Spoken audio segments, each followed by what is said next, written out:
Graça e paz, irmãos. Privilégio estarmos juntos de novo na presença do Senhor. Louvo a Deus por esse momento da gente fazer essa reunião desbravadora aqui em Jaboatão, né? Os irmãos já têm se reunido normalmente nos lares de alguns que aqui se encontram, mas nos reunimos assim num lugar neutro. É a nossa primeira experiência aqui em Jaboatão, e eu creio que esse é um ato desbravador, né? Que vai fazer com que, consequentemente, outros momentos como este aconteçam. Já tem 2 mais reservados, ainda nesse final de ano, no último domingo de novembro e depois no penúltimo domingo de dezembro. E, posteriormente, cremos que no ano que vem a gente terá uma definição de local, né? Para a gente poder continuar se reunindo assim, seja aqui mesmo, ou seja em algum outro local que o Senhor nos capacite a poder alugar ou comprar. Deus é soberano, a fim de que a igreja aqui em Jaboatão, ela possa continuar avançando e o nome do Senhor sendo glorificado. Amém? Queria apresentar alguns irmãos, né? Aqui, os irmãos de Jaboatão e Enseadas são os que recebem a gente. E a gente então queria apresentar alguns irmãos que estão vindo visitar os irmãos de Jaboatão e Enseadas. Vou começar com os irmãos que vieram comigo lá de Palmares. Pedir para eles ficarem de pé, né? A equipe de louvor que vocês viram aqui na frente. A Flor, o Adriano que me imitou hoje na roupa, né? Oi? Ninguém sabia. Uma família abençoada, né? Que ministra louvor ao Senhor, é a Flor, o Adriano e a Ana Luísa, essa baixinha da voz potente, né? Também vieram conosco o nosso irmão Devinho, está ali no computador, lá de Palmares. A sua namorada Jessiane, fica de pé, Jessi, para o pessoal te conhecer, né? Também o Carlos, a Asclélia, a Alana, que também vieram de lá de Palmares. O povo aí todo. Esses são os irmãos que vieram de Palmares, né? Comigo.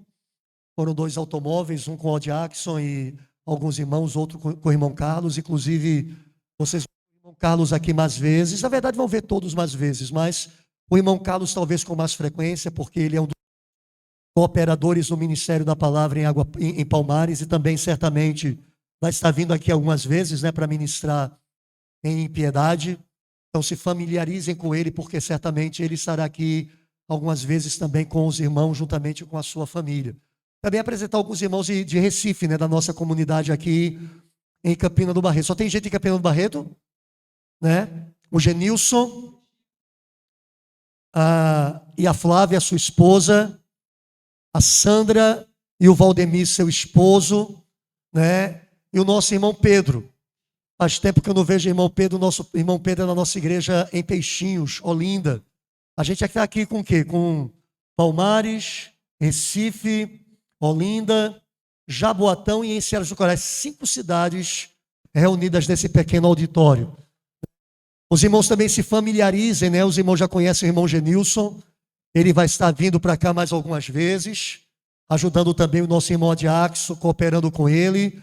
E o nosso irmão Valdemir também, né, cedido pelo ministério aqui em Recife, também vai estar vindo algumas vezes ajudar aqui os irmãos, né? O casal aqui eu não conheço. Ou conheço, e com a máscara eu não estou conhecendo. Conheço. São do grupo de Enseadas e Jaboatão. É que é difícil perceber a fisionomia de todos os irmãos com as máscaras. Bom, queridos, é isso. A gente louva ao Senhor por podermos estar aqui nessa noite. E é uma noite, repito, especial, porque eu creio que é um momento que anuncia um desbravamento dessa obra, né, com o propósito de que ela seja estendida, de que ela avance e de que o nome do Senhor, por meio dela, seja glorificado. Amém? Queria que os irmãos abrissem comigo suas Bíblias no Evangelho de Lucas, capítulo de número 16.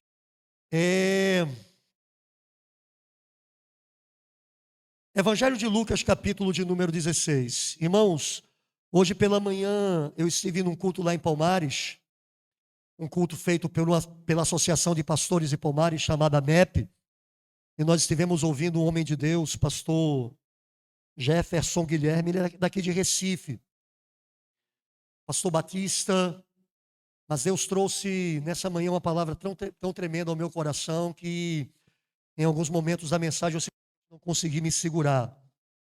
O choro veio profusamente à minha alma por causa da grandeza do poder de Deus revelado através da sua palavra. E eu fui extremamente abençoado na manhã de hoje, através do ministério da palavra daquele servo de Deus. E como já foi orado, a gente espera que o Senhor também mais uma vez haja com graça, para que a gente também seja abençoado nessa noite e a gente não saia daqui da mesma forma como a gente chegou. Evangelho de Lucas, capítulo 16, a gente vai ler a partir do verso 19 até o verso 31. É a história do rico e de Lázaro. Diz assim: ora, havia um homem rico, e vestia-se de púrpura e de linho finíssimo, e vivia todos os dias regalada e esplendidamente. Havia também um certo mendigo chamado Lázaro, que jazia cheio de chagas à porta daquele, e desejava alimentar-se com as migalhas que caíam da mesa do rico, e os próprios cães vinham lamber-lhe as chagas. E aconteceu que o mendigo morreu, e foi levado pelos anjos para o seio de Abraão. E morreu também o rico e foi sepultado. E no inferno, ergueu os olhos estando em tormentos, e viu ao longe Abraão e Lázaro no seu seio. E clamando disse: Pai Abraão, tem misericórdia de mim, e manda Lázaro que molhe na água a ponta do seu dedo e me refresque a língua, porque estou atormentado nesta chama. Disse, porém, Abraão: Filho, lembra-te de que recebeste os teus bens em tua vida, e Lázaro somente males. E agora este é consolado e tu atormentado. E além de tudo isto, está posto um grande abismo entre nós e vós, de sorte que os que quisessem passar daqui para vós não poderiam, nem tampouco os ir lá passar para cá. E disse ele: Roga-te, pois, ó Pai, que o mandes à casa de meu pai, pois tenho 5 irmãos, para que lhes dê testemunho, a fim de que não venham também para este lugar de tormento. Disse-lhe Abraão: Tem Moisés e os profetas, ouçam-nos. E disse ele: Não, pai Abraão, mas se algum dentre os mortos fosse ter com eles, arrepender-se-iam. Porém ele lhes disse: Se não ouvem a Moisés e aos profetas, tampouco serão persuadidos, ainda que algum dos mortos ressuscite. Amém. Senhor nosso Deus e Pai, queremos te louvar por estarmos aqui, por podermos te adorar, por podermos, meu Deus, estar reunidos como igreja. Pessoas, Senhor, de lugares distintos, mas que o Senhor aqui congrega porque estamos aqui por causa apenas de um nome, que é o nome do teu Filho. Pessoas vieram de Palmares, vieram de Peixinhos, vieram de Recife, vieram, Senhor, de Jaboatão, vieram de Enseadas dos Corais, para estarmos aqui adorando o teu nome, porque o teu nome é digno. Obrigado por isso, e obrigado porque podemos ouvir tua palavra e sermos, oh meu Deus, orientados por ela. Fale-nos ao coração, dê-nos a revelação que o Senhor quer nos dar, e não nos deixe, Senhor, sair daqui como nós chegamos, mas nos abençoa com teu poder transformador. Eu te peço e te agradeço em nome de Jesus. Amém. Bendito seja Deus. Irmãos, em muitas Bíblias, essa história, ela é colocada como sendo uma parábola, e muitos pregadores anunciam esse texto como sendo uma parábola. A gente primeiro tem que entender que os títulos que nós encontramos nas nossas Bíblias para dividir algumas passagens, eles não são inspirados. A inspiração está no conteúdo da Bíblia, mas esses títulos, eles são obra daqueles que editaram as Bíblias das suas mais diversas editoras e da visão daquela pessoa em si sobre aquele assunto que está sendo tratado. E é por isso que quando você vê as mais diferentes versões da Bíblia, você vai encontrar diferentes títulos para as passagens semelhantes, porque as passagens são inspiradas, mas os títulos não. Os títulos não foram feitos pelos escritores bíblicos, eles foram feitos pelas editoras, pelos editores, com o fim de facilitar-nos o entendimento das Escrituras, por nos dar um título e um tema sobre aquele texto. Então, em algumas versões você vai encontrar no título desse texto a parábola do rico e de Lázaro. na minha Bíblia apenas o rico e Lázaro. E eu prefiro esse tema porque, de fato, não creio que essa história seja uma parábola. Eu creio que ela é a narrativa de algo que verdadeiramente aconteceu e que o Senhor Jesus usou como um meio para transmitir algumas verdades tremendas através do seu ensino. E a gente vai procurar, através dessa história que a gente acabou de ler, a gente vai procurar aprender e consolidar algumas verdades bíblicas que nós precisamos saber, nós precisamos crer e nós precisamos nelas nos fundamentar. É uma história maravilhosa e a gente precisa aprender algumas coisas que elas nos ensinam. Em primeiro lugar, irmãos, essa história nos mostra que existe uma realidade dupla e eterna que são conhecidas nas Escrituras como céu e inferno. O céu é a morada de todos aqueles a quem Deus salva e o inferno é o lugar de todos aqueles que não receberam a salvação de Deus. Se tem uma coisa que a gente precisa entender e a gente não pode se esquecer e nem deixar que a atualidade, que a modernidade venha endurecendo o nosso coração, é que nós somos crentes em um Deus que traçou para o homem destinos eternos. A gente não pode se esquecer disso. A modernidade, com todas as coisas que nos chamam para olhar apenas para o aqui e o agora, querem nos fazer esquecer que, na verdade, o nosso futuro é um futuro eterno, é um futuro sem fim, e que esse futuro é bifurcado. Esse futuro tem 2 destinos, e esses 2 destinos são conhecidos e revelados nas Escrituras como sendo o céu, o lugar da habitação de todos aqueles que receberam a salvação providenciada por Deus, e o inferno, o lugar de tormento eterno, para onde irão todos aqueles que não receberem a salvação providenciada por Deus.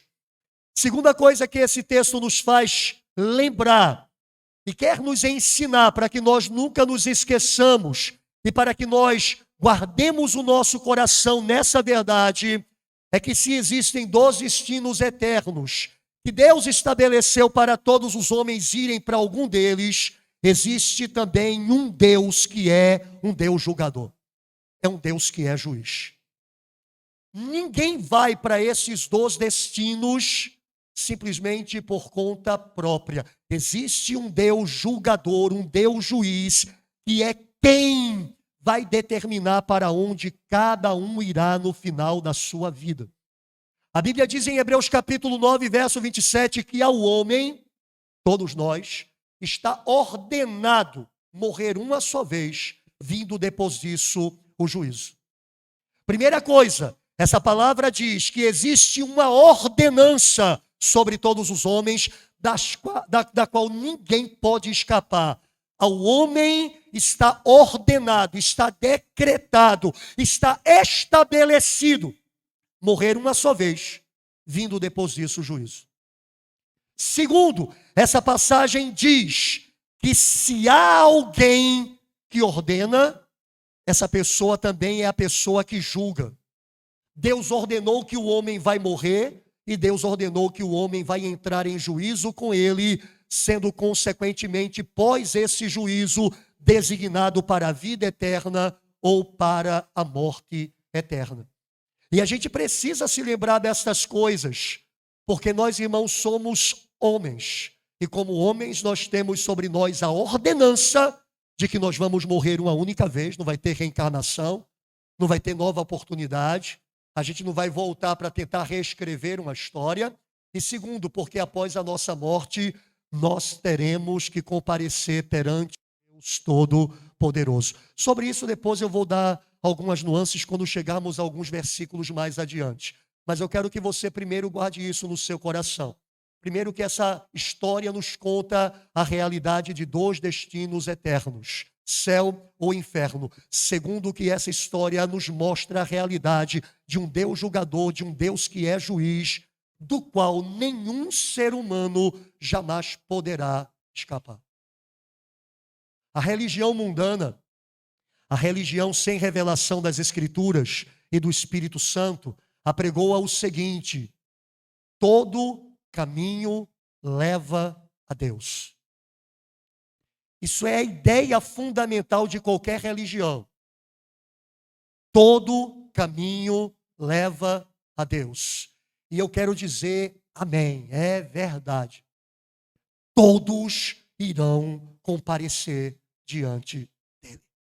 A grande questão é se nós seremos aqueles que estarão diante dele, como os que obtiveram misericórdia e receberão vida eterna, ou se nós estaremos diante dele como aqueles que serão julgados e sentenciados ao inferno de fogo. Mas não tenha dúvida, todos se encontrarão com o Senhor.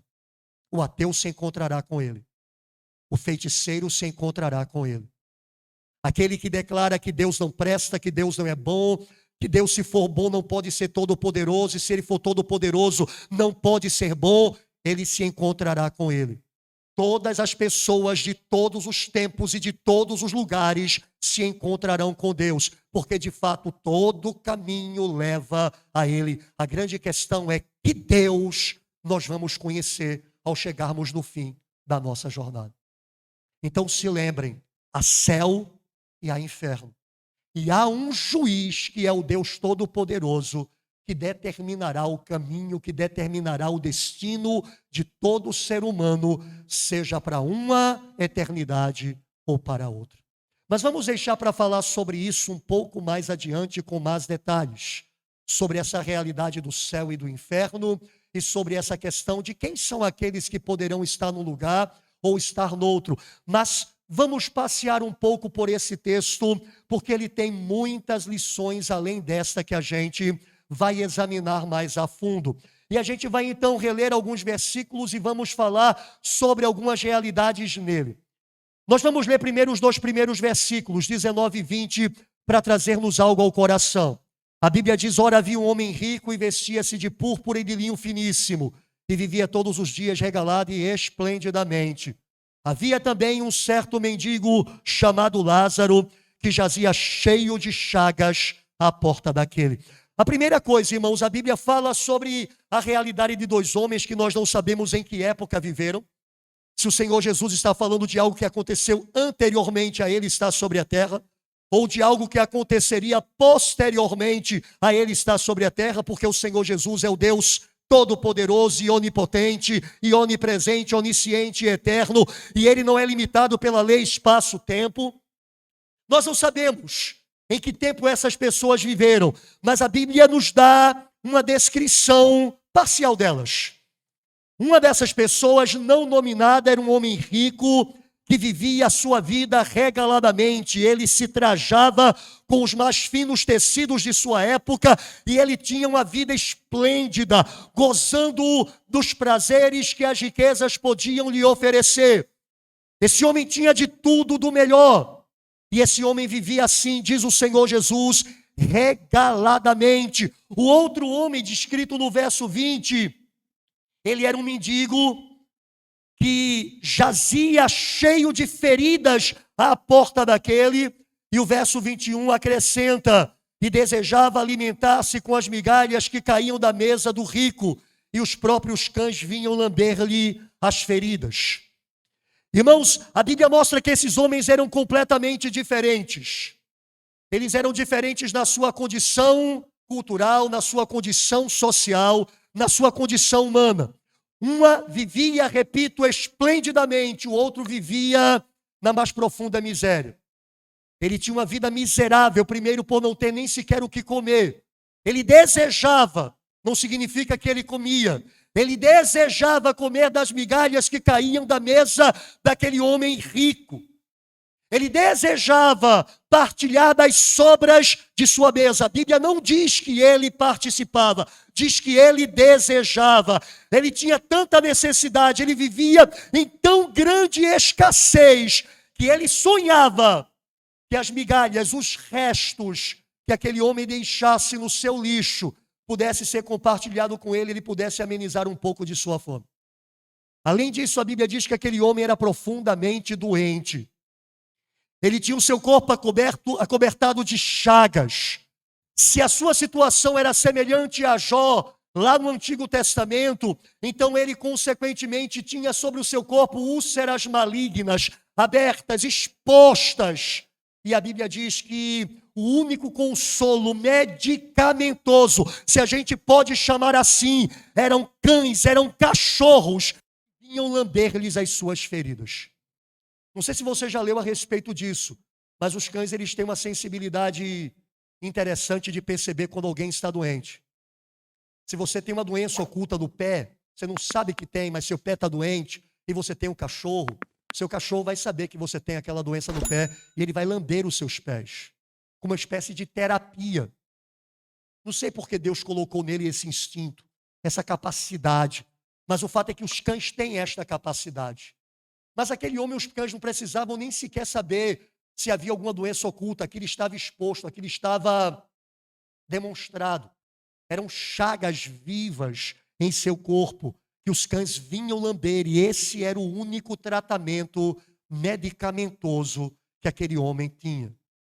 Era o único alívio, era a única asepsia que acontecia nas suas feridas. Não havia esparadrapo, não havia band-aid, não havia algodão, não havia água oxigenada, não havia soro fisiológico, não havia nem sequer água para lavar as suas feridas. A asepsia, quem faziam eram os cães, que lhe lambiam as chagas para poder confortá-lo um pouco daquelas enfermidades.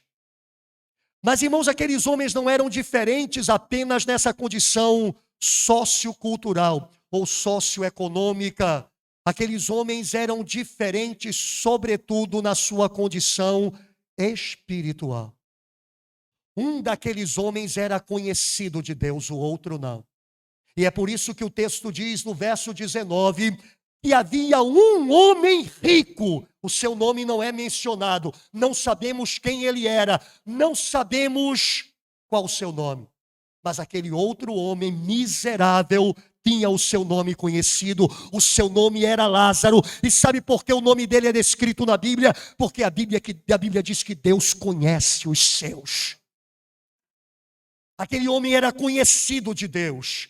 Toda a sociedade daquela cidade certamente conhecia o homem rico. Ele era influente, era ele que era convidado para ir às festas, para ir aos jantares, para ir às reuniões sociais. Era certamente aquele homem que tinha entrada em qualquer círculo social alto. Mas aquele homem que todos desprezavam, que ninguém sabia quem era, que ninguém sabia de onde veio nem para onde ia, e que era, na verdade, um estorvo para a sociedade, aquele homem era conhecido do Senhor, e por isso Cristo o chama pelo nome.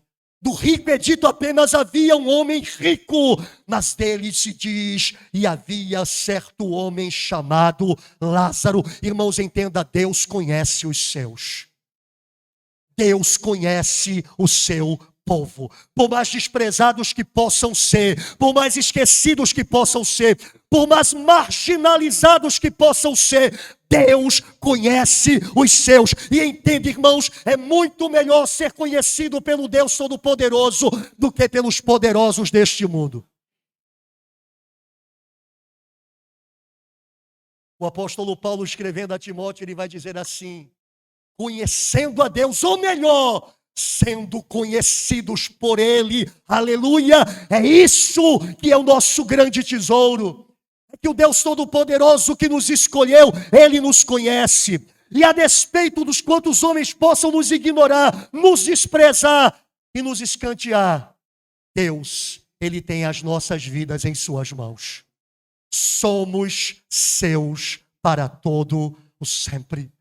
É esplêndido esse detalhe nessa história. O Senhor Jesus não diz o nome daquele rico. O Senhor Jesus não diz o nome daquela pessoa que pertencia à elite daquela cidade no Oriente Médio. Mas o Senhor Jesus cita o nome de um mendigo. Me diga, quantos mendigos você conhece pelo nome? Certamente que na sua redondeza, onde você mora, tem mendigos. Pessoas que batem à sua porta. Pessoas que pedem dia a dia alguma coisa para comer, que dizem, me ajude por favor. De quantos você conhece o nome? Mas eu tenho certeza que você conhece algumas pessoas mais nobres da sua redondeza. Você sabe que na rua da esquina, ou melhor que na esquina da rua, tem um tal de doutor fulano que é advogado. Tem uma tal de doutora Beltrana que é psicóloga. Certamente que você sabe que naquela rua onde você vive tem um tal de fulano que é político. Nós costumamos conhecer as pessoas que têm nobreza, que têm elite. Nós não conhecemos as pessoas que são pobres. Elas passam por nós como indigentes que a gente, na verdade, ignora. Mas, irmãos, bendito seja Deus, o Deus Todo-Poderoso, o Deus que tem todo o poder, o Deus que tem toda a glória, o Deus que tem toda a autoridade, o Deus onisciente, omite o nome do rico, mas Ele sabe o nome do pobre, porque o pobre é seu, o pobre lhe pertence. E a gente vai dizer mais adiante por quê. Não fique pensando que Deus era o Deus daquele pobre porque ele era pobre e não era do rico porque ele era rico. Não tem nada a ver uma coisa com a outra. Mais adiante a gente chega nisso. Eu só quero que você entenda: aquele pobre servia ao Senhor e o Senhor por isso o chama pelo nome. Aquele rico não servia ao Senhor e por isso o Senhor despreza o seu nome. Irmãos, a Bíblia diz lá no livro de Provérbios que o ímpio terá até mesmo o seu nome esquecido. Mas o justo receberá um novo nome que será proclamado por toda a eternidade. Aleluia. Oh, irmãos amados, isso é glorioso. O Senhor não esquece você. O Senhor não esquece o seu nome. E Ele lhe chama pelo nome. Está escrito, né? Não temas, ó Jacó, porque eu te escolhi. Não temas, ó Jacó, porque eu te remi. Eu chamei-te pelo nome, tu és meu. Hoje pela manhã na mensagem o pastor dizia uma coisa interessante. Ele dizia que o Deus que a gente serve, Ele chama todas as estrelas pelo nome. Todas elas Ele chama pelo nome. Mas ele diz assim: você não entende o que isso significa. E ele explicou: nós vivemos numa galáxia que é a Via Láctea, que é a menor das galáxias, ou uma das menores do vasto universo criado por Deus. Só nessa galáxia em que nós vivemos, só nesta galáxia em que nós vivemos, existem 7 trilhões de estrelas. E Deus chama todas elas pelo nome. Irmãos, neste vasto mundo que a gente vive, que é apenas uma poeirinha cósmica no universo que Deus criou, tem apenas 7 bilhões de pessoas. Amados, 7 trilhões de pessoas são 1000 vezes mais do que 7 bilhões de pessoas. Se Deus chama todas as estrelas só da Via Láctea pelo nome, imagine nós, o pequeno povo do Deus de Jacó. Não temas, ó pequenino rebanho, porque ao Pai agradou dar-vos o reino. Aleluia! O Senhor não chama o rico pelo seu nome, embora ele fosse conhecido da sociedade. Mas o Senhor chama o pobre pelo seu nome, porque o pobre pertence a Ele, é parte do seu povo, e o Senhor conhece os seus. Aleluia. Irmãos amados, outra coisa que eu quero destacar na realidade destes 2 homens, de uma maneira muito específica na vida deste pobre que servia a Deus, é que este homem servia a Deus ao ponto de ter o seu nome conhecido por ele numa situação de completa adversidade, enquanto que aquele outro homem, tendo uma vida esplêndida, não temia ao Senhor. Irmãos amados, existe uma ideia pairando hoje sobre a igreja moderna, de que nós, para podermos servir a Deus, precisamos de algumas coisas para nós podermos nos portar adequadamente como crentes. E muitos crentes, aderindo a essa ideia moderna, muitas vezes oram a Deus da seguinte maneira: ó Deus, se o Senhor mudar essa situação da minha vida, eu vou lhe servir melhor. Se o Senhor arrancar esse problema da minha vida, certamente eu vou lhe servir com mais fidelidade. Se o Senhor me der livramento de tal situação, com certeza eu sou mais fiel. Irmãos, não havia ninguém numa situação tão dramática como aquele homem, mas ele era fiel a Deus, ao ponto do Senhor chamar-lhe pelo nome. Demonstrando que a fidelidade a Deus não implica ou não necessita de que as coisas na nossa vida estejam ajustadas. Implica apenas em que nós tenhamos um coração que ama a Deus sobre todas as coisas e que quer glorificar o seu santo nome. A gente precisa entender que é mentira do diabo, que para a gente ser fiel a Deus, a gente precisa de um lugar melhor.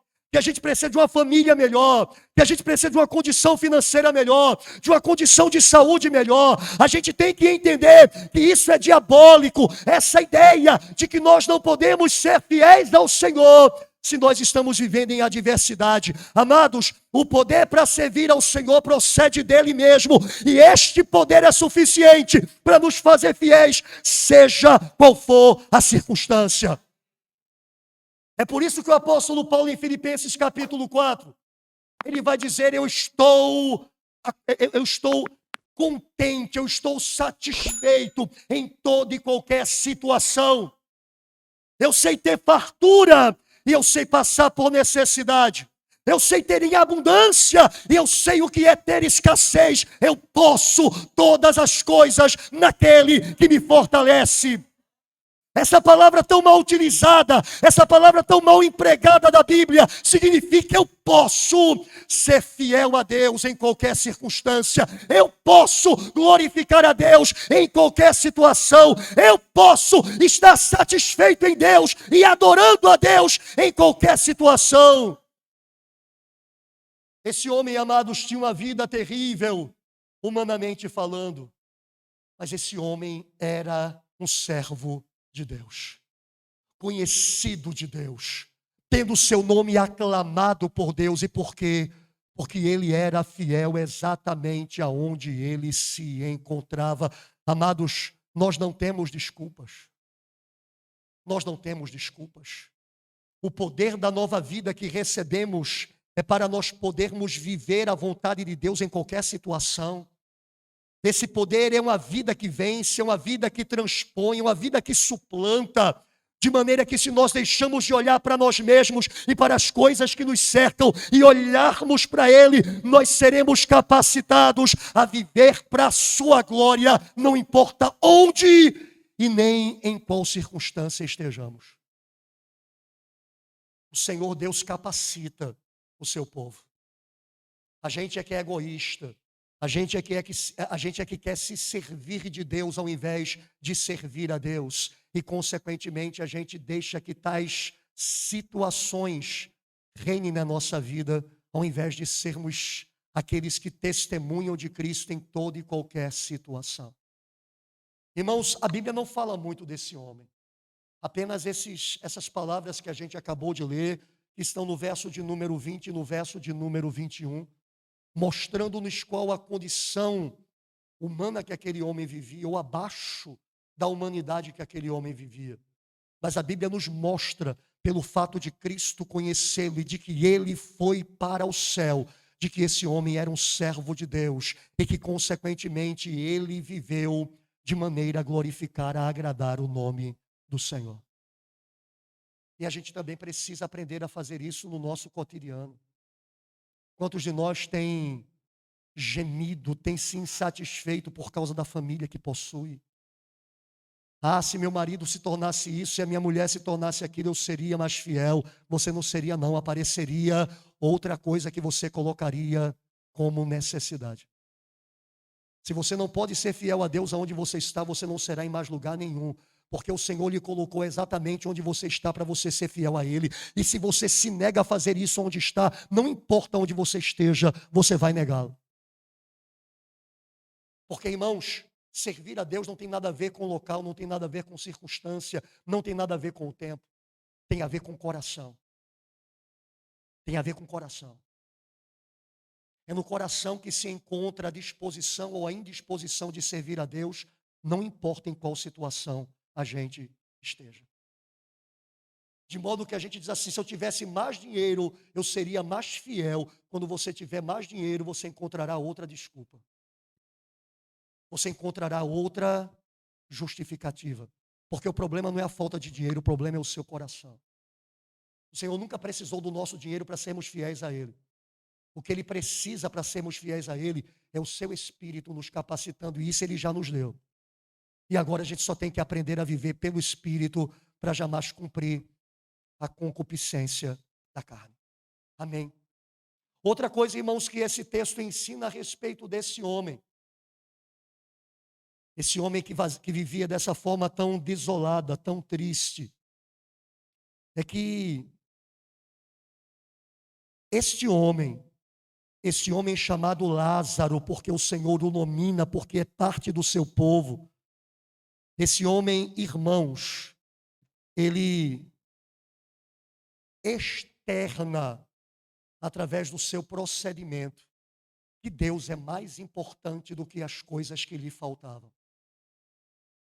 A gente, nesse último cântico que cantou aqui, a gente ouviu por muitas vezes a expressão: mais vale Jesus, mais vale o Senhor, mais vale Deus. Para esse homem isso era uma realidade. Para esse homem o fato de que Deus valia mais implica em que todas as coisas que ele não tinha não eram suficientes para pagar a glória desse Deus na sua vida. Porque muitas vezes nós não entendemos que Deus vale mais na nossa vida do que qualquer coisa. Aquilo que nos falta se torna um obstáculo para que nós amemos e adoremos o Senhor sobre todas as coisas. Irmãos, esse homem foi fiel a Deus na sua extrema pobreza, demonstrando que mais valia a comunhão com o Senhor do que qualquer outra experiência de vida que ele não tivesse. E a gente tem que entender isso também. Nós fomos colocados em uma vida em Cristo, onde essa vida deve nos satisfazer, essa vida deve nos contentar, essa vida deve estar suplantando toda e qualquer outra situação que a gente não possua, ao ponto de que isso que nos falta não se torne um elemento de murmuração, de reclamação, de insatisfação. Quantos crentes murmuradores, quantos crentes reclamadores, quantos crentes insatisfeitos, quantos crentes que amanhecem de dia e dizem: meu Deus, mais um dia. Quantos crentes que olham para a vida que têm e acham isso um fardo pesado, acham isso uma situação muito ruim de levar. Quantos crentes ambicionando o que vem na TV ou ambicionando o que vem nas redes sociais. Quantos crentes achando que aquele mundozinho de ilusão das pessoas que vivem mostrando a aparência é o real motivo de viver. Esse homem, amados, não tinha tanta coisa, mas esse homem tinha o Senhor na sua vida, e ter o Senhor fazia com que ele não estivesse insatisfeito com aquilo que não possuía. A gente precisa aprender isso, irmãos. A gente precisa aprender a ter esta satisfação em Cristo. Não significa dizer que a gente não está lutando, trabalhando para ter uma condição melhor de vida, mas significa dizer que enquanto só possuímos esta, estamos satisfeitos, porque a nossa satisfação não é a situação, mas é o Senhor. Nós poderemos amanhã, se o Senhor assim quiser, se o Senhor assim nos capacitar, nós poderemos estar numa condição de vida bem melhor do que a de agora. Mas aquela situação não pode ser o que me fará abrir os lábios para dizer: o Senhor é bom. Hoje eu tenho que entender que o Senhor é bom. Ele é bom independente do que eu tenha. Ele é bom independente do que eu experimente. Ele é bom independente do que Ele me dê. E eu então aprendo a estar satisfeito nele, não importando as coisas que me faltam. Ô, irmãos, precisamos disso. Porque senão a gente vive como o Senhor Jesus disse que a gente não deve viver em Mateus capítulo 6. A gente vive preocupado com o que comer, preocupado com o que vestir, preocupado com o que beber. E o Senhor vai dizer assim: não façam isso não, porque quem fazem isso são os pagãos. Você sabe o que é pagão, né? Pagão é uma pessoa que não conhece a Deus, que na verdade nunca ouviu falar do Deus verdadeiro. No tempo do Império Romano, que era aquele tempo onde Cristo viveu, um pagão era uma pessoa que nem sequer conhecia a divindade verdadeira. Não é alguém que não crê em Deus, mas nem sequer ouviu falar dele. E o Senhor Jesus diz: vocês, crentes, que me conhecem, estão agindo como se não me conhecessem, porque estão agindo exatamente como os pagãos.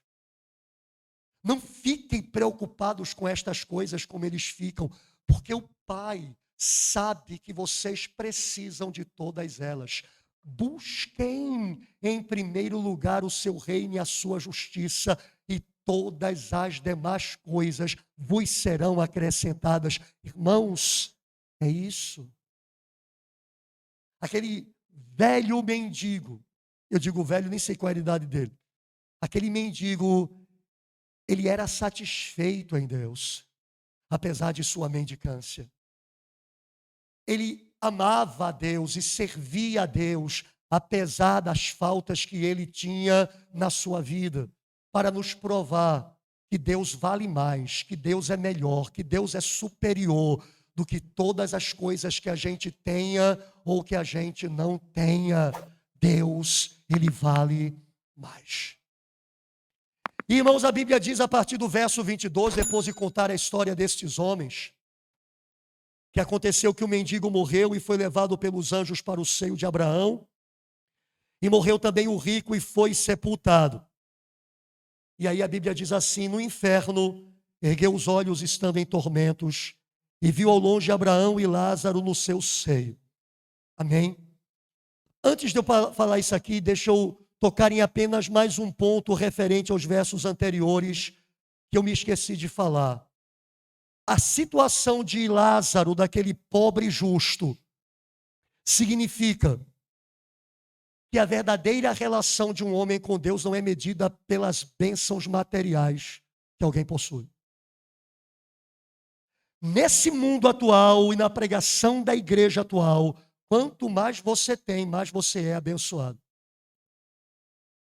Aquele homem é uma prova de que nós podemos ser pobres, pobres, pobres de maré de si e sermos os mais ricos deste mundo, porque nós temos o Senhor. A gente precisa entender isso, que verdadeira prosperidade não é ter, verdadeira prosperidade é ser. O rico tinha de tudo, mas o pobre era conhecido de Deus. O rico tinha todas as coisas, mas o pobre tinha comunhão com o Senhor.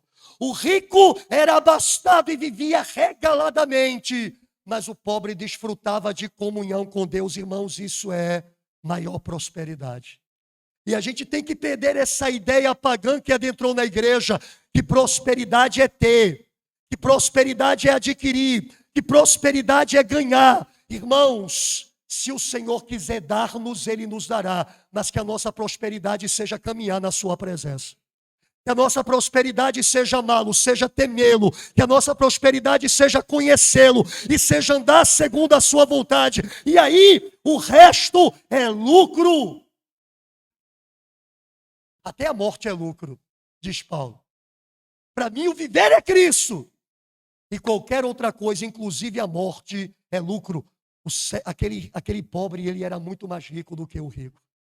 E a gente tem que entender isso.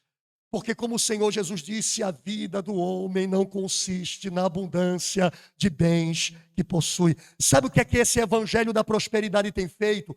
Tem feito com que crentes em pecado estejam dizendo, mas eu tenho a bênção de Deus porque não me tem faltado isso, aquilo e aquilo outro. E eles raciocinam assim: como eu teria isso se Deus não estivesse me abençoando? Meu amado, isso é terrível. Essa visão distorcida do que Deus quer para nós e do que nós devemos ser, tem feito com que nós meçamos a nossa experiência espiritual pelo que nós temos. E aí tem alguns que estão na igreja, que tem carro, que tem bom emprego, que tem boa família, mas estão caídos e se julgando prósperos porque tem estas coisas. E entendam, na mesma igreja, tem aqueles que pouco ou quase nada possuem, mas são verdadeiros abençoados porque estão na presença do Senhor. Irmãos, que a nossa prosperidade nunca seja medida pelo vil metal. Que a nossa prosperidade nunca seja medida por nossas roupas, pela grife que usamos, pela loja em que podemos comprar. Nunca seja medida pela nossa casa, o tamanho dela, a localidade dela, o valor dela. Que nunca seja medida por nossa conta bancária, ou por nosso emprego, por nosso olerite no final do mês. Que a nossa prosperidade seja medida pelo fato de estarmos ou não andando na presença do Senhor. Ali estava um homem terrivelmente pobre, mas ele era rico. E o Senhor nos diz isso quando Ele fala com a igreja de Esmirna: conheço as tuas obras. Tu dizes, eu sou pobre, mas tu és rica. enquanto que a igreja de Laodiceia dizia: eu estou rico e abastado e não tenho necessidade de coisa alguma. E o Senhor diz: não sabes que és pobre, infeliz, miserável, cega e nua? Irmãos, tenhamos os olhos abertos pelo Senhor. Tem um cântico antigo, os crentes mais antigos talvez conheçam, que conta a história de um fazendeiro, o homem mais rico daquela região, e de um empregado seu que era extremamente pobre e que era um crente em Cristo Jesus. E esse homem, esse pobre empregado do fazendeiro, que morava numa taperazinha dentro da sua fazenda, do seu latifúndio, ele era usado por Deus e muitas vezes ele profetizava, e aquilo que ele profetizava ele conhecia. E um dia esse homem, fazendo uma reunião com os demais empregados daquela fazenda, ele disse que Deus mostrou para ele que no dia seguinte o homem mais rico daquelas terras morreria. E aí os empregados correram e foram contar para o dono da terra, para o fazendeiro. E aquele homem, conhecendo a fama daquele piedoso crente pobre e sabendo que Deus honrava as palavras que ele dizia, ele ficou desesperado. Ele começou a dizer: eu vou morrer, eu vou morrer, eu vou morrer. E ele passou todo aquele restante de dia, toda aquela noite em claro, acreditando que ele iria morrer. E passou-se aquele dia, passou-se aquela noite, passou-se o dia seguinte e nada lhe aconteceu. E ele disse: puxa vida, pela primeira vez a palavra daquele crente não se cumpriu. Graças a Deus por isso. E de repente veio um empregado dizendo para ele: patrão, o senhor soube do acontecido? Ele disse: não. Fulano morreu. Fulano era aquele pobre empregado que contou a história, que contou a profecia. E aquele pobre empregado era o homem mais rico daquela fazenda. Irmãos, entenda, as coisas são assim diante de Deus. A Bíblia diz: o que adianta ser rico para com os homens e ser pobre para com Deus? E nós precisamos garantir justamente que o que importa aconteça. Não importa se a gente seja pobre aos olhos dos homens, se os homens nos ignorarem, se os homens nos desprezarem. O que importa, irmãos, é que nós sejamos conhecidos do Senhor e sejamos ricos para com Ele. Voltando para o texto que a gente leu em seguida, os versos de número 22 e 23, a palavra do Senhor diz que aqueles dois homens experimentaram o fim de todo o ser humano, ambos morreram. O rico também morre, viu? Tem gente que pensa que só quem pobre só morre quem é pobre. O rico também morre. E a Bíblia, inclusive, mostra que ambos morreram no mesmo versículo. E aconteceu que o mendigo voltou e foi levado pelos anjos para o seio de Abraão, e morreu também o rico e foi sepultado. O 23, e no inferno ergueu os olhos estando em tormentos e viu ao longe Abraão e Lázaro no seu seio. Irmãos, aqueles dois homens morreram. E na morte daqueles homens foi demonstrada a verdadeira diferença entre eles e a verdadeira riqueza que um tinha e que o outro não tinha. O rico morreu e a Bíblia diz foi sepultado, mas não ficou apenas na sepultura, ele desceu ao inferno e foi acometido por tormentos eternos. O pobre, diz a palavra de Deus, morreu e ele foi levado para o seio de Abraão. Essa expressão seio de Abraão aparece somente aqui em Lucas capítulo 16. Nós não temos descrição do que isso significa em outras partes da Bíblia. Mas o Talmud, que é um escrito judaico do tempo do Antigo Testamento, utiliza muitas vezes a expressão seio de Abraão, demonstrando que para os judeus a quem Jesus contou originalmente essa história, esse termo não era desconhecido. E todas as vezes que esse termo é utilizado no Talmud, nesse escrito dos judeus que não está na Bíblia, ele se refere justamente aos céus, a morada eterna na presença de Deus. A Bíblia diz que o rico, ele morre e ele vai para o inferno. E a Bíblia diz que aquele pobre, ele morre e ele é levado ao seio de Abraão, ele é levado à presença do Deus Todo-Poderoso.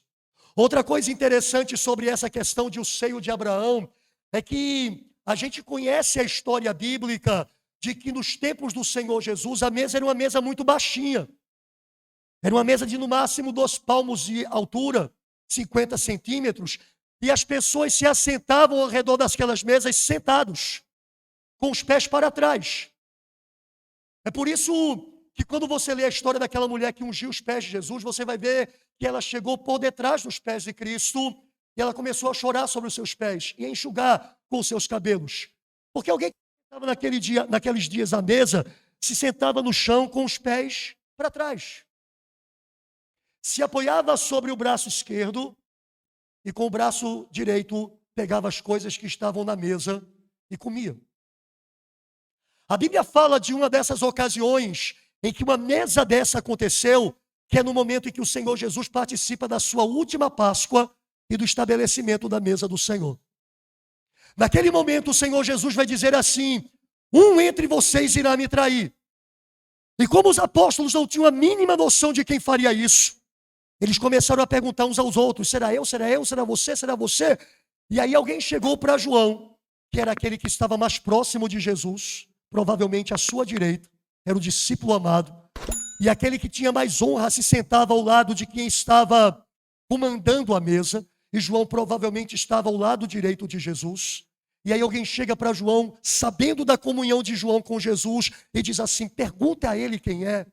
E a palavra diz que João reclina a cabeça no seio do Senhor, e ele diz: Senhor, quem é? E o Senhor vai dizer: aquele que colocar a mão no prato comigo, esse é que me trairá. E a gente então tem uma ideia do que seja essa experiência do pobre homem sobre a terra, no lugar de sua morada eterna. Ele é visto pelo rico assentado em uma mesa no seio de Abraão, ou seja, naquela mesa em que Abraão era aquele mais nobre dentro dos palácios celestiais, aquele pobre homem que desejava comer as migalhas daquele homem rico, está em uma farta mesa, participando de um farto banquete, como convidado de honra ao lado do principal patriarca do povo de Deus.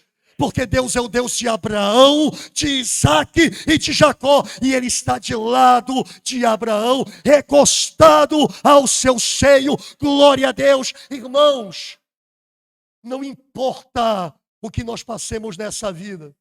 O que temos nos aguardando é infinitamente melhor. O apóstolo Paulo disse: eu estou em apertos. De um lado eu quero permanecer e continuar com vocês. Por outro, eu quero partir e estar com Cristo, o que é infinitamente melhor. Paulo vai dizer: nem olhos viram, nem ouvidos ouviram, nem jamais penetrou no coração do homem o que Deus tem preparado para aqueles que o amam. Irmãos, há delícias eternas, há delícias gloriosas, que nos farão esquecer em um único segundo todas as mazelas que a gente experimentou nessa vida. E é por isso, irmãos, que vale a pena perseverar, vale a pena continuar, vale a pena insistir, vale a pena não desistir, porque o Senhor nos aguarda. E, irmãos, Ele nos recompensará com recompensas eternas. Que coisa gloriosa! Aquele que viveu regaladamente, nós vamos ler nos versículos seguintes, não tinha uma gota d'água para molhar a ponta da língua. Aquele que bebeu os mais nobres vinhos, aquele que bebeu as mais famosas cervejas, porque para quem não sabe já existia cerveja naquele tempo inventada no Egito. Aquele que bebeu as mais nobres bebidas, que podia escolher o que iria beber em cada refeição, agora precisa de uma gota de água que seja tocada em sua língua, porque ele está em terrível tormento. E que almejava comer as migalhas do que caía da mesa desse rico, agora tem uma mesa farta, aonde não falta coisa alguma por toda a eternidade. Bendito seja o nome do Senhor. Irmãos, aqui não é a nossa verdadeira realidade. Aqui não é o lugar da nossa verdadeira herança. Deus é bom, Ele nos assiste, Ele nos supre, mas entenda, as maiores riquezas que Deus possa nos dar nessa vida não se comparam com a glória por vir. E é por isso, irmãos, que a Bíblia nos fala que devemos esperar na vida eterna, que devemos esperar o porvir. Não é só que a nossa leve e momentânea tribulação seja inferior ao eterno peso de glória. As maiores riquezas que nós experimentarmos são como nada diante do que está preparado para aqueles que amam o Senhor. Precisamos colocar o foco no lugar correto. Nós estamos sendo ensinados a focar a terra. Hoje é o aniversário da Reforma Protestante, você sabe disso, né? É triste que entre os crentes ache quem se lembre que hoje é apenas o dia do Halloween, do dia das bruxas. E entenda, grande parte dos crentes só sabe disso. Dia 31 de outubro é dia de quê? É dia de Halloween. Vai inclusive ter uma festinha gospel de Halloween. Vou vestido de bruxinha, de maguinho. Irmãos, os crentes deveriam saber que hoje se comemoram 504 anos da Reforma Protestante. Dia 31 de outubro não é o dia das bruxas, não. É o dia de aniversário da Reforma Protestante. É o dia em que Martinho Lutero, insatisfeito com toda a mentira pregada pela Igreja de Roma, iluminado os olhos do entendimento pela verdade da palavra, pega 95 teses, coloca à porta do castelo de Wittenberg e mostra que toda aquela prática romana é antibíblica, é herética. É por causa do ministério de Deus dado a esses homens que nós estamos aqui hoje. É por causa disso. Esses homens derramaram sangue, morreram por causa disso. Para que a gente hoje tivesse de novo a palavra de Deus exposta, aberta, para poder lê-la, para poder meditar nela, para poder pregá-la, porque antes não havia isso. E a igreja sabe mais sobre o Halloween do que sobre a Reforma Protestante. E isso é muito triste. Isso mostra o quanto nós estamos distantes do propósito eterno de Deus. E de que nós estamos apegados a coisas tão fúteis e banais, ao invés de estarmos preocupados com questões de relevância eterna. Irmãos, a situação daquele homem em vida foi completamente compensada pela situação que ele teve na eternidade. E você tem que entender que é isso que aguarda todo crente. De maneira que todo crente deveria ter o seu foco na eternidade para não perder de vista aquilo que de fato importa. Paulo diz em 1 Coríntios 15 que se nós esperamos em Cristo apenas para essa vida, nós somos os mais miseráveis entre a face da terra. E entende, irmãos, a Reforma Protestante, ela se estabeleceu principalmente porque Martinho Lutero ficou extremamente indignado quando ele compreendeu pela palavra de Deus em Romanos 1,17 que a gente é salvo pela fé em Jesus. Porque no tempo de Martinho Lutero, a igreja de Roma pregava que você é salvo pela compra de indulgências. Eram documentos papais que assegurava a quem pagasse por ele para receber o perdão dos pecados ou para ter alguém de sua família que já morreu livrada do purgatório para poder entrar no céu. Quando Lutero teve os seus olhos abertos pela palavra, ele comparou a palavra com o que fazia o papado, o clero romano. Ele ficou tão indignado que ele fez aquele protesto. E por isso os crentes ficaram conhecidos como protestantes a partir de então. Mas, irmãos, eu estava vindo no carro, vindo para cá, e a gente estava falando sobre essa questão da reforma, e o Carlos disse assim: pastor, hoje talvez seja necessário pregar mais do que 95 teses. Eu disse, bem mais. Algumas igrejas evangélicas, ou o evangelicalismo como um todo, talvez precise de mais do que 95 teses de confronto com as Escrituras. E eu sempre digo o seguinte: a Igreja Católica do século XVI, onde Lutero esteve e contra a qual se rebelou, era mais nobre do que o evangelicalismo moderno. E eu vou lhe dizer a razão. Porque aqueles homens vendiam indulgências para que as pessoas tivessem pecados perdoados e entrassem no céu. Hoje as igrejas ditas evangélicas vendem as suas indulgências, que são seus copos com água, que são suas rosas, seus sabonetes, seus tijolos, suas vassouras, seu sal grosso. Eles vendem essas coisas para as pessoas ganharem a terra, para terem um carro melhor, para terem uma casa melhor, para terem um emprego melhor, para terem uma família melhor. Aqueles iníquos padres da Idade Média eram mais nobres do que alguns pastores dessa era. Porque, repito, eles vendiam indulgências que garantiam os céus. E hoje as igrejas vendem suas indulgências para que se conquiste a terra. Hoje, essas igrejas ensinam as pessoas a estarem revoltadas, porque suas famílias estão ruins, porque não são casados ou casadas, porque não têm filhos. São revoltados e são ensinados a serem revoltados porque não têm um emprego melhor, porque não têm uma casa própria, porque não têm um carro, porque não têm isso ou aquilo. Irmãos, a minha Bíblia me ensina a me revoltar por causa dos meus pecados. Isso não está mais na moda. É por isso que se fala tão pouco sobre isso. Quando Jeremias entrou em uma grande depressão por causa da situação de Jerusalém, dominada pelos babilônios, e ele começa a angustiar-se diante de Deus pela sua própria experiência e pela experiência de Jerusalém. Em algum momento ele cai no bom senso e ele diz assim: eu quero trazer à memória aquilo que me dá esperança. As misericórdias do Senhor são a causa de não sermos consumidos, porque as suas misericórdias não têm fim, são novas a cada manhã, grandes são as suas misericórdias. E então ele diz a si mesmo e a todos os seus leitores: de que se queixa o homem então? Cada um se queixe dos seus próprios pecados. Onde estão os que se queixam pelos seus pecados? Nós nos queixamos porque não temos coisas. Nós nos queixamos porque não temos uma situação de vida melhor. Nós nos queixamos porque perdemos bens materiais ou deixamos de ganhar eles. Mas onde estão os que se queixam pelos seus próprios pecados? Amados, são estes a quem Cristo disse: bem-aventurados os que choram, porque eles serão consolados.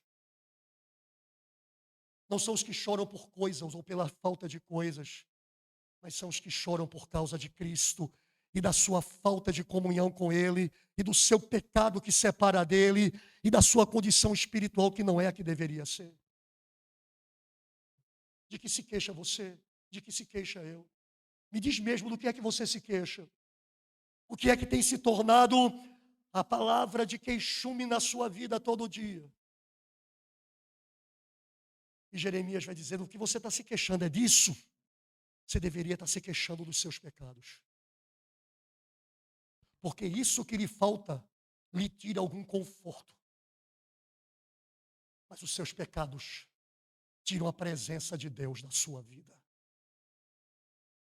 Os seus pecados fazem barreira entre você e o seu Deus, de modo que Ele não lhe ouve. É por isso, irmãos, que a gente tem que colocar as coisas no seu devido lugar. Aquele homem rico morto estava no inferno. Aquele pobre justo após a morte estava no seio de Abraão.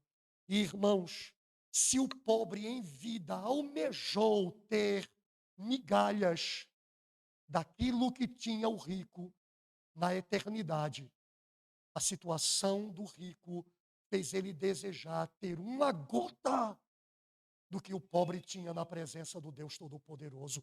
Que inversão de coisas. Que inversão. O texto diz, verso 24, e clamando disse: Pai Abraão, tem misericórdia de mim, e manda Lázaro que molhe na água a ponta do seu dedo e me refresque a língua, porque estou atormentado nesta chama. Percebem a mudança? O pobre em vida desejava migalhas que caíam da mesa do rico. O rico no inferno desejou que uma gota de água no dedo midinho fosse tocada em sua língua, porque ele estava em uma terrível chama de fogo. Oh, irmãos, alguém já disse: um segundo nos céus fará os crentes se esquecerem de todo o sofrimento que tiverem sobre a terra. Um segundo no inferno fará o condenado se esquecer de toda a regalia que ele teve aqui. O que é que vale mais? O que é a vida do homem, irmãos? A Bíblia diz que a vida do homem consiste de 70 anos. É câncer e enfado, né? Os mais fortes chegam a 80, mas é câncer e enfado. Irmãos, a nossa vida é muito curta. Eu completo 5,3 agora em dezembro. Todo dolorido, todo arrebentado. Não posso ver um degrau com mais de 30 centímetros que o joelho desai, só vendo. Só vendo um degrau com mais de 30 centímetros, o joelho desai. Dói tudo. Com 53, imagine com 60, 70 ou 80, se o Senhor me levar até lá. A minha mãe completa 80 esse ano. Forte, mas eu não tenho a saúde que ela tem, não. Pode ter certeza disso. Quem conhece a minha mãe sabe, com 80 anos, ela é muito mais valente do que muita menina de 20 a 30 anos de idade, mas nem se compara. Minha mãe cuida de uma casa enorme todos os dias, sozinha. Todos os dias. É uma casa que tem varanda, terraço, sala com 2 ambientes, 3 quartos, banheiro, cozinha, área externa, quintal. Todos os dias ela limpa aquela casa todinha. A casa de minha mãe parece uma floresta de tanta planta. Todos os dias ela cuida de todas aquelas plantas sozinha. Que bom que ela chegou aos 80 e não está sentindo tanta canseira e enfado. Mas eu sei que a menos que o Senhor faça um milagre na minha vida, se eu chegar a 80, eu vou chegar só o bagaço. Só o caco. E entende, irmãos, 80 anos é nada. Depois que você passa dos 40, meu filho, o negócio dá uma acelerada. Até os 40 é no conta-gota. Né? Você brinca, se diverte, faz, acontece, se sente o cara. Quando chega no 4.0, meu filho tira o conta-gota e derrama-se o frasco. É de uma vez. Irmãos, a vida é muito curta, mas entenda, a eternidade é para sempre, aleluia. Nós fomos destinados não para 80 anos de vida ou 100. A gente foi destinado para a eternidade. O Senhor Jesus veio nos dar vida eterna. Irmãos, não importa se esta vida for sofrida, a eternidade compensará. Aleluia. Não importa se essa vida seja de luta, de tribulação, de angústia, de lágrimas, a eternidade mostrará que valeu a pena. E é nisso que o nosso coração deve estar, irmãos. Nós devemos voltar aos velhos padrões da palavra de Deus. A Bíblia é a palavra eterna de Deus. Ela não muda, ela não foi alterada. E as verdadeiras bênçãos de Deus reveladas nessa palavra não são para esta vida, são para a eternidade. Entende, irmãos? A Bíblia diz em Apocalipse que será quando nós formos entrar no céu, que será enxugada de nossos olhos toda lágrima. É só ali, aqui nós vamos chorar, aqui nós vamos gemer, aqui nós vamos lamentar. Mas, irmão, aguente o tranco. Cristo lhe dá poder para isso. Continue. E como Paulo diga, a minha leve e momentânea tribulação produz para mim um peso de glória sem comparação. Se alegre nisto. Se alegre nisto. Se alegre no porvir, se alegre na esperança da vida eterna. É o nosso grande consolo. Irmãos, o consolo presente é Cristo, mas aquilo que faz com que a gente possa ter um alento maior, por causa da expectativa de deixarmos toda a dor de lado, é que o Senhor foi preparar a morada para nós e Ele volta para nos buscar. Veja que situação terrível. De que adianta, irmãos, termos uma vida regalada durante, não sei quanto tempo esse homem viveu, mas vamos dizer que ele viveu o máximo. Vamos dizer que ele viveu 80. Do que adianta ter 80 anos de uma vida regalada para ter uma eternidade de tormento sem fim? Irmãos, o inferno é terrível. Tem gente que diz assim, o inferno é aqui. É não, seria bom demais. Irmão, se o inferno fosse aqui, eu queria morar no inferno. Sinceramente, se a eternidade fosse o desfrute desta vida humana para sempre, você pode ter certeza, nenhum homem teria medo do inferno. A Bíblia diz que o inferno é o lugar onde o fogo não se apaga e onde o seu verme não morre. Alguns estudiosos dessa palavra de Cristo, que ele disse 3 vezes, o inferno é o lugar onde a chama não se apaga e onde o verme não morre. Alguns estudiosos dizem que no inferno acontecerá que toda pessoa terá o seu corpo, porque todos ressuscitarão e receberão o corpo de volta. E no inferno este corpo será comido todos os dias, restaurado para continuar sendo comido no dia seguinte. Todos os dias em chama de fogo e comido por vermes. E o seu corpo destruído, reconstruído para ser comido de novo e reconstruído para ser comido de novo por toda a eternidade. Isso é uma brincadeira?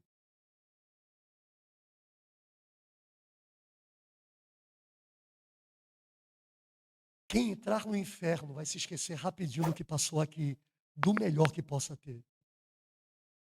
E vai lamentar, não é se arrepender, não vai ter arrependimento no inferno, mas vai lamentar por toda a eternidade que tenha dito não àquele que lhe estendeu a mão salvadora.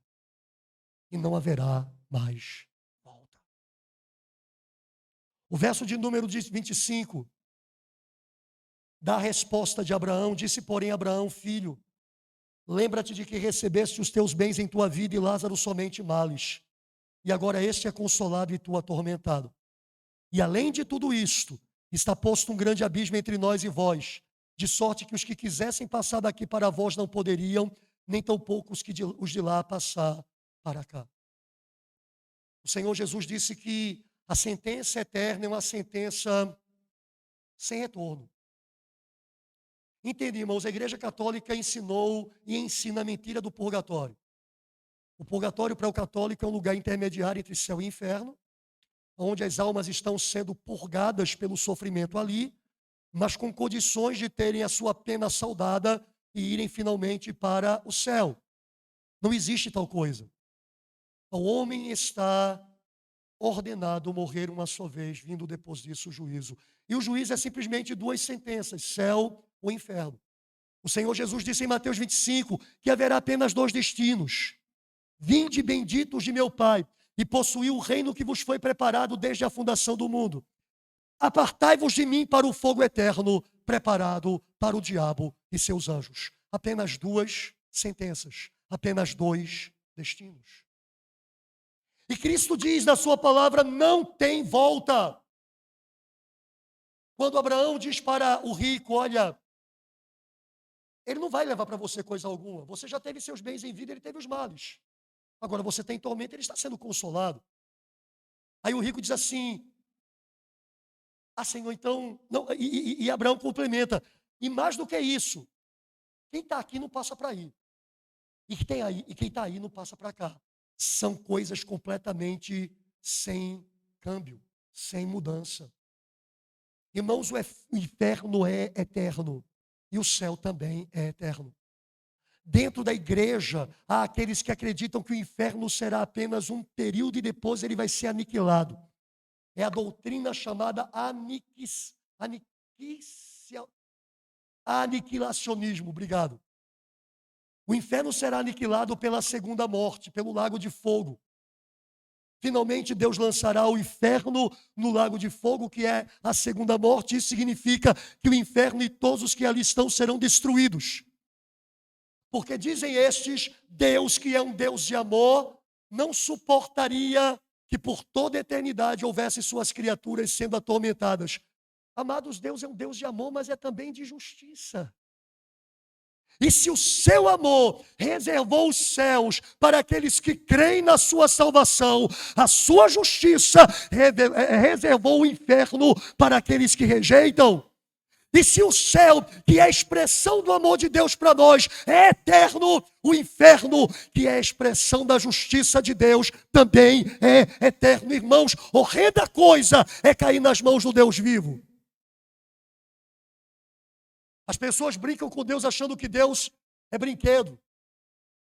As pessoas têm medo do diabo, mas não têm medo de Deus. Mas a minha Bíblia diz que é para ter medo do Senhor. Porque o Senhor Jesus disse, não temam aquele que pode matar o corpo, mas não pode matar a alma. Tema aquele que pode fazer perecer no inferno tanto o corpo como a alma. Só um que pode fazer isso é o Deus Todo-Poderoso. Irmãos, Ele é que é digno de temor. E é por isso que Paulo vai dizer, conhecendo o temor de Deus, persuadimos os homens. Ô irmãos, tenhamos consciência, o inferno é real. O inferno aguarda os ímpios. E quando estiverem no inferno, eles jamais poderão sair dali por qualquer motivo que seja. Eles serão atormentados por toda a eternidade. Irmãos, a gente chega na parte final desse texto, aonde o rico volta a falar com Abraão no verso 27, diz assim: e disse ele: rogo-te, pois, ao pai Abraão, que o mandes à casa de meu pai, pois tenho 5 irmãos, para que lhes dê testemunho, a fim de que não venham também para esse lugar de tormento. Irmão, sabe o que é que me impressiona aqui? Escute. Aquele homem ímpio condenado desejava mais a salvação de sua família do que alguns crentes desejam. Eu vou repetir. Aquele homem ímpio condenado desejou mais a salvação de seu lar do que alguns crentes desejam.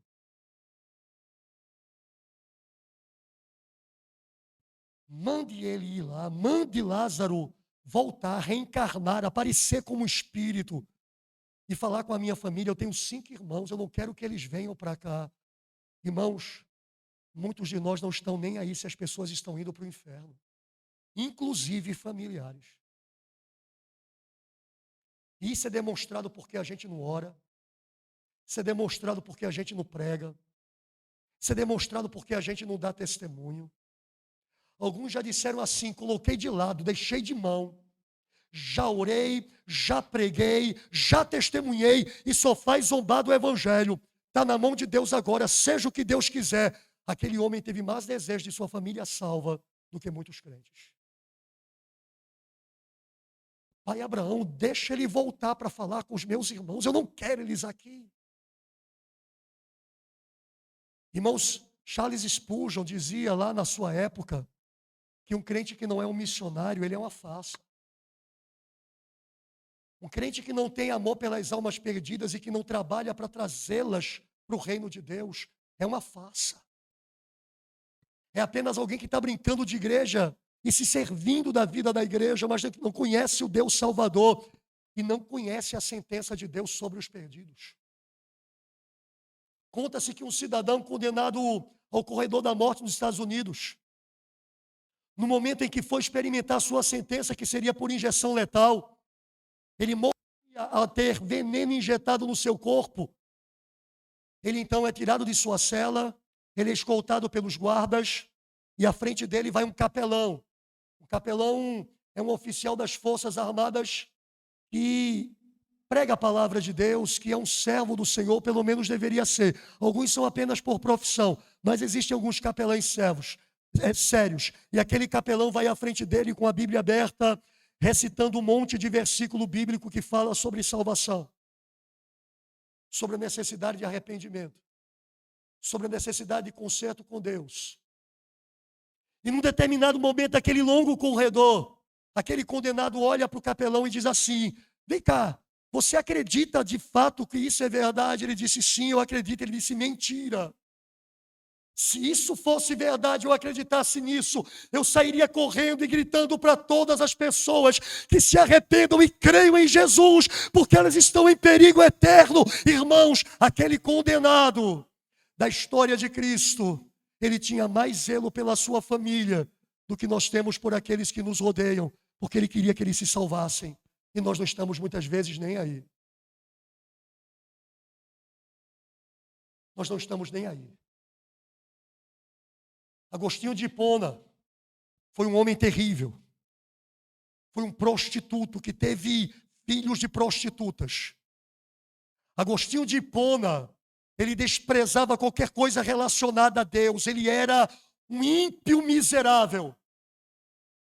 Ele saía de noite e voltava de dia das suas orgias. Ele voltava embriagado e com cheiro de luxúria. Mas todos os dias, quando ele saía, ele via a sua mãe, que se chamava Mônica, com os joelhos prostrados na sua cama. E quando ele voltava, ele encontrava a sua mãe orando por ele. Quando ele botava o pé para fora de casa, a sua mãe começava a orar. Quando ele voltava para casa, a sua mãe continuava orando. E um dia ele perguntou: mãe, por que você ora tanto por mim? E ela disse: porque você está perdido e você precisa conhecer a Deus como seu Salvador. E aquele homem um dia foi para o jardim e ele começou a meditar nas palavras de sua mãe. E o Senhor o converteu de uma maneira poderosa, fazendo com que ele viesse a se tornar o segundo maior teólogo da história da igreja, atrás apenas do apóstolo Paulo. Amados, os nossos joelhos podem gerar vida. Nossas orações podem gerar vida. E aquele homem no inferno desejou a sua família salva. E nós que conhecemos a realidade do céu pelas Escrituras, a realidade do inferno pelas Escrituras, estamos tratando isso como se fosse coisa comum. Abraão vai dizer assim, verso 29. Disse-lhe Abraão: tem Moisés e os profetas, ouçam-nos. E disse ele: não, pai Abraão, mas se algum dentre os mortos fosse ter com eles, arrepender-se-iam. Porém ele lhe disse: se não ouvem a Moisés e aos profetas, tampouco serão persuadidos, ainda que algum dos mortos ressuscitem. E aqui a gente chega ao fim da mensagem, irmãos. Por que é que o pobre era justo? É porque o pobre cria em Deus mediante a sua palavra. O pobre não era pobre porque ele era, ou melhor, o pobre não era justo porque era pobre. Ele era justo porque ele cria em Deus mediante a palavra. Quando o rico diz: Senhor, então mande ele voltar. Pode ser que se ele voltar, algum se converta. O Senhor diz: não.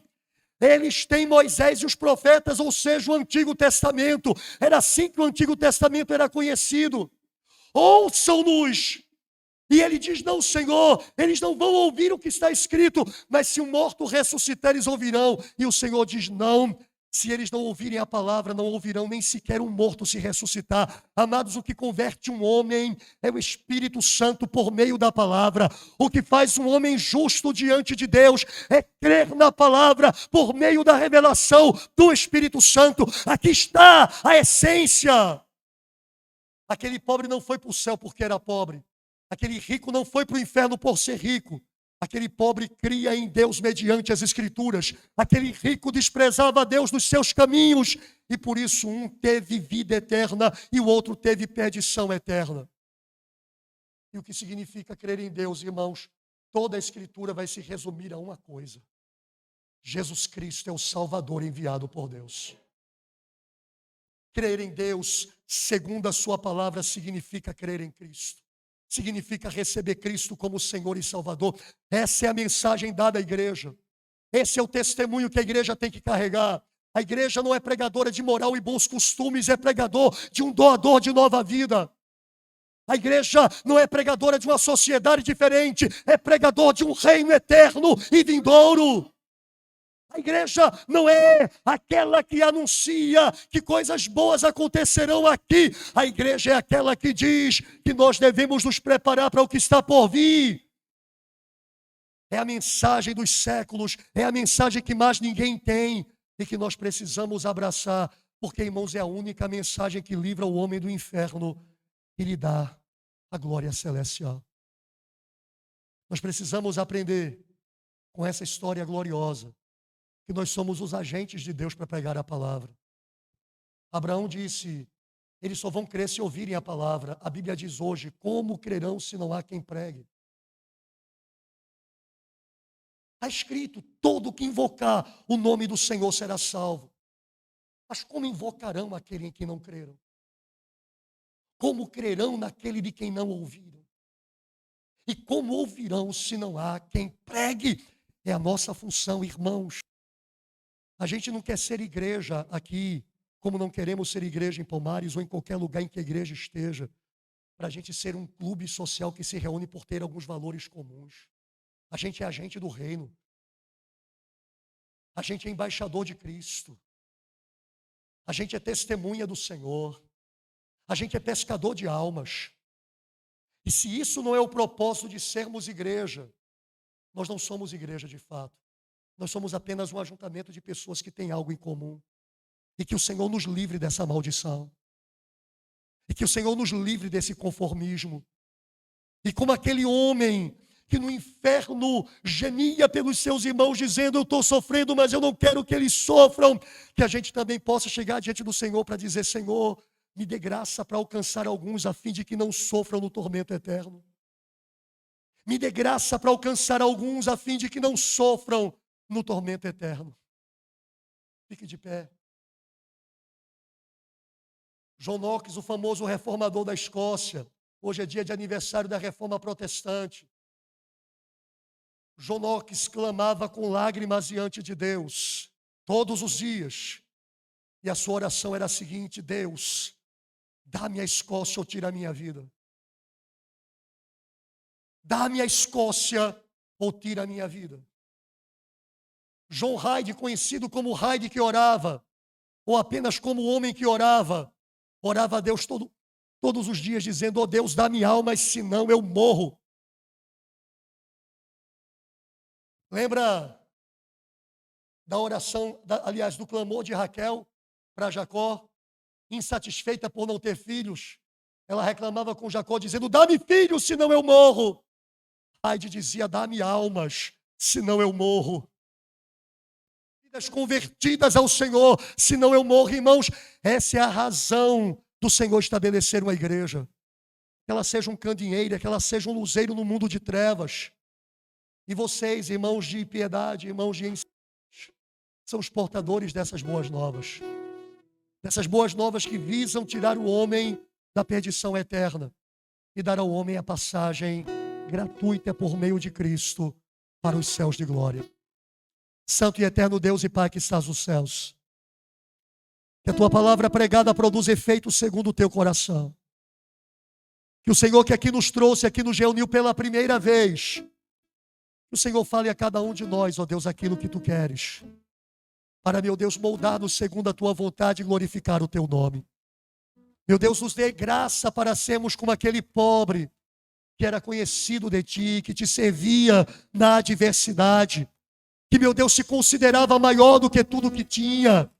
Meu Senhor amado, dê graça para nós sermos fiéis, para caminharmos na tua presença e para que, meu Deus, nós possamos entrar na glória como o Senhor tem dito a nosso respeito. Faz isso para a glória do teu nome. Nos usa, Senhor, para alcançar a outros. Nos usa, Senhor, para alcançar nossas famílias. E recebe o louvor, eu te peço, em nome de Jesus.